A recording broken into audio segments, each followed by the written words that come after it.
জীবনে কখনো হতাশ হবেন না। জীবনে যাই হয়ে যাক না কেন কখনো হতাশ হবেন না। মনে রাখবেন আল্লাহ আপনার রব, আল্লাহ আপনার সাথে আছেন ইনশাআল্লাহ।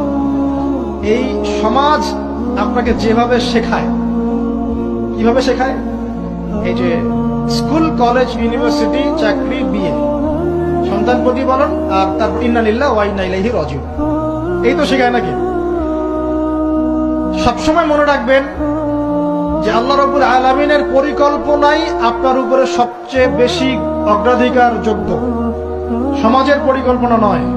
পরিবার আপনাকে চাপ দিচ্ছে, চাকরি পাস না, পড়াশোনা করিস না, হ্যাঁ পড়াশোনায় কেন তুই 80 নম্বর পাইলি না, কেন চান্স পেলি না, কবে চাকরি পাবি, কবে আমাদেরকে দেখবি, খাওয়াবি, পড়াবি, এই যে চাপগুলো চারপাশ থেকে আসে কিনা, এতে করে অনেক যুবক দেখা যায় মাদকাসক্ত হয়, অনেকে দেখা যায় আত্মহত্যা করছে, ইদানিং করছে কিনা ভাই?